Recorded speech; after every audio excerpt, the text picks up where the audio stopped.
Bismillahirrahmanirrahim. Assalamualaikum warahmatullahi wabarakatuh. Alhamdulillah wa syukurillah, la haula wa la quwata illa billah. Allahumma sholli ala Muhammad wa ala ali Muhammad kama shallaita ala Ibrahim wa ala ali Ibrahim wa barik ala Muhammad wa ala ali Muhammad kama barakta ala Ibrahim wa ala ali Ibrahim fil alamin innaka Hamidum Majid.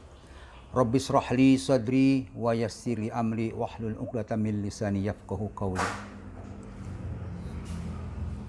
Kaum mukminin dan mukminat, kaum muslimin dan muslimat.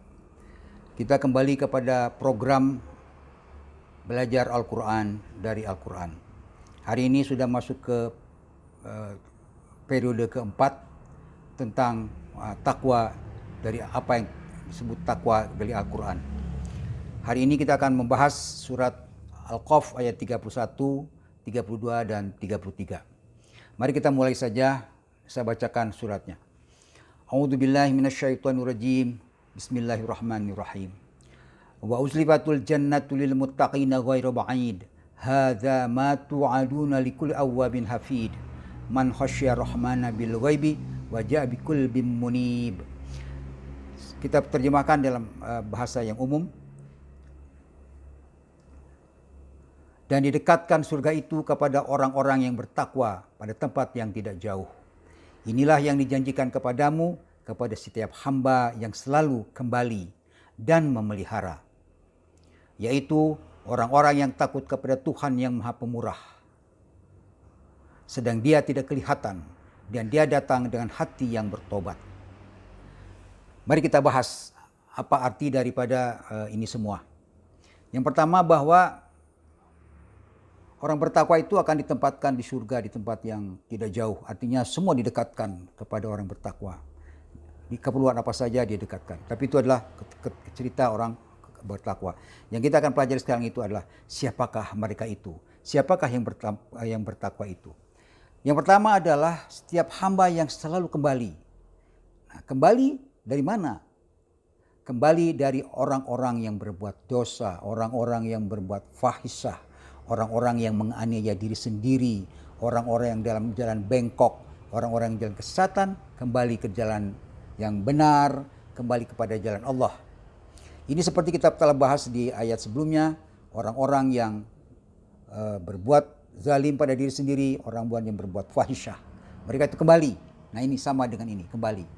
Apa yang orang kembali itu, bagaimana cara mereka kembali itu sama dengan ayat sebelumnya, yaitu mereka itu kemudian segera ingat kepada Allah, segera memohon ampun kepada Allah, segera menghentikan perbuatannya dan segera berbuat baik. Itu orang kembali. Jadi orang bertakwa itu adalah orang-orang yang kembali. Kalau ingin menjadi orang bertakwa, maka jadilah orang yang kembali. Begitu kita melakukan kesalahan, kembali kepada Allah. Begitu kita membuat dosa, kembali kepada Allah. Kembali kita berbuat ke jalan yang mengikuti setan, kembali kepada Allah.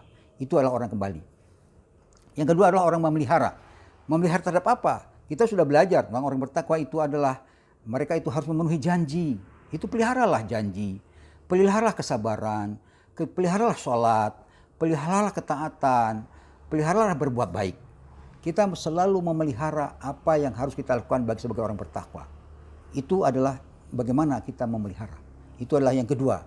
Jadi yang pertama tadi adalah orang yang selalu kembali. Yang kedua adalah orang-orang yang memelihara. Kemudian siapa lagi? Yaitu orang yang takut kepada Tuhan yang Maha Pemurah. Takut. Kita harus takut kepada Allah.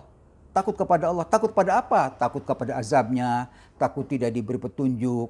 Takut tidak dibersihkan. Takut tidak diampuni. Takut tidak ditolong. Oleh karena itu takut. Malahan dulu pertama kali kita faham takwa itu, arti takwa itu sudah takut. Karena hanya orang yang takut yang seperti orang bertakwa memang kelihatan sekali. Orang yang takut berbuat salah, orang yang takut azab Allah, itu adalah orang bertakwa. Kalau orang punya rasa takut, maka tidak mungkin dia melanggar hukum, tidak mungkin dia korupsi, tidak mungkin dia mengambil hak orang lain, tidak mungkin dia berbuat jahat, tidak mungkin dia berbuat dosa. Itulah orang takut. Jadi orang yang takut kepada Allah, orang yang tidak takut kepada Allah itu tidak mungkin bertakwa. Yang tidak takut kepada Allah tidak mungkin bertakwa. Itulah orang yang ketiga. Yang keempat, siapa lagi? Yaitu mereka orang yang datang kepada Allah dengan hati yang bertobat. Hatinya orang bertakwa itu hati yang selalu dalam keadaan bertobat. Kenapa harus bertobat? Kita tahu bahwa tidak mungkin manusia itu bisa bersih. Kata Allah, tidak mungkin manusia bisa bersih. Yang membersihkan terakhir di akhir itu hanya Allah. Nah, kalau kita tidak pernah bertobat, hati kita tidak dalam keadaan tobat di dunia, tidak mungkin kita bisa berhasilkan di akhirat. Karena tidak meminta, Allah tidak meminta, orang tidak bertobat. Tidak Allah kasih tobatnya. Oleh karena itu, manusia itu harus bertobat. Harus sering istighfar, harus sering ingat kepada Allah untuk memuji Allah, harus memohon ampun, sering memohon ampun kepada Allah. Hati kita itu harus dekat dengan Allah dalam keadaan bertobat. Hati yang selalu tunduk kepada Allah. Itulah orang-orang yang bertakwa. Jadi, kalau kesimpulannya tadi, yang pertama itu adalah orang-orang yang kembali kepada Allah, kemudian orang-orang yang memelihara, orang-orang yang takut kepada Allah, dan orang yang bertobat. Inilah pokok daripada ayat ini. Kelihatannya sederhana, tapi dia mengandung pengertian-pengertian yang tajam. Dari surat tadi Al-Kahf, ayat 31, 32, dan 33. Itu adalah season pertama. Season kedua, kita masih punya waktu, kita lanjutkan dengan surat Ad-Dariyat. Nah, yang akan kita bahas adalah ayat 15, 16, 17, 18, 19, dan 19. Jadi 15, 16, 17, 18, 19. Mari kita bacakan. Saya bacakan. A'udzubillahi minasyaitonirrajim. Bismillahirrahmanirrahim. Innal muttaqina fi jannati wa uyun. Akhidhina ma atahum rabbuhum annahum kanu qabla dzalika muhsinin. Kanu qalilam minal laili ma yahji'u. Wa bil ashari hum yastaghfirun wa fi amwalihim haqqal lisaili wal mahrum. Itu ayatnya. Artinya kita umumnya seperti begini. Sesungguhnya orang-orang yang bertakwa itu berada dalam taman-taman dan mata air sambil menerima segala pemberian Rabb mereka. Sesungguhnya mereka sebelum itu di dunia adalah ini, orang-orang yang berbuat kebaikan. Jadi orang bertakwa itu adalah orang-orang yang berbuat kebaikan. Kemudian di dunia mereka sedikit sekali tidur di waktu malam. Jadi satu berbuat kebaikan, kedua tidur di waktu malam, yang ketiga memohon ampun di waktu pagi sebelum fajar. Ketiga dan keempat, dan pada harta mereka ada hak untuk orang miskin yang meminta dan orang miskin yang tidak meminta. Jadi kembali ada 4. Tadi ada 4, sekarang ada 4 lagi.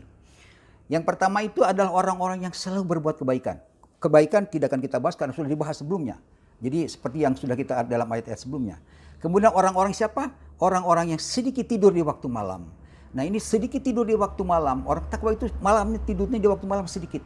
Ya. Jadi tidak usah takut dengan kurang tidur. Tidak usah takut dengan kurang tidur. Karena menurut Al-Quran, menurut Allah, as-salatu khairum minan naum. Bahwa sholat itu lebih baik daripada tidur. Jadi kalau tidak tidur bukan tidak sholat ya. Tidak tidur itu, kurang tidur itu bukan diam, bukan terus melamun kemana-mana. Tapi dia sholat, dia beribadah kepada Allah, dia membaca Quran, dia berdoa, dia merenung, dia berfikir. Ya. Pokoknya orang bertakwa itu adalah tidur pada waktu malam itu, beribadah kepada Allah. Ya. Kemudian yang selanjutnya adalah yang memohon ampun sebelum fajar. Ini sudah kita bahas sebelumnya, ya. Di ayat sebelumnya kita sebutkan bahwa orang bertakwa itu selalu mohon ampun waktu fajar. Jadi artinya tidak tidur itu mendekati ke fajar, pada waktu ujungnya fajar itu dia mohon ampun. Jadi kalau orang hanya memohon ampun waktu fajar aja, bangun hanya waktu fajar, kayaknya kurang pas ya. Tapi memang sebelum sudah tidur, kemudian baru dia tidur waktu memohon ampun pada waktu fajar. Kemudian orang-orang yang dalam hatinya selalu ada perasaan bahwa di dalam hartanya itu, di dalam apa yang diberikan kepada itu ada hak orang lain. Ada hak orang miskin yang meminta, orang miskin yang tidak meminta, orang yang perlu diberi. Kita harus tahu siapa yang harus diberi. Itulah orang bertakwa. Orang bertakwa itu dalam hatinya tidak merasakan haknya itu punya dirinya sendiri. Di dalam dirinya itu apapun yang dia punya itu ada hak orang lain, ada hak orang miskin. Jadi 4 yang terakhir ini kita bahas lagi. Orang yang selalu berbuat baik, orang yang sedikit tidur waktu malam, orang yang memohon ampun pada waktu fajar, dan dalam dirinya orang bertakwa itu selalu ada perasaan untuk menafkahkan harta kepada orang miskin. Di dalam hartanya itu merasa ada orang lain. Itu 4. Jadi hari ini kita belajar 8 poin tentang siapa itu orang bertakwa. Nah, kita pelajari lagi, silakan dibaca di surat Al-Kahf dan surat-surat Ad-Dariyat tadi. Nah, itulah pada hari ini kita belajar takwa pada hari ini. Mudah-mudahan ada manfaatnya, mudah-mudahan kita bisa belajar, mudah-mudahan kita bisa melaksanakan. Wabillahi taufik wal hidayah. Wassalamualaikum warahmatullahi wabarakatuh.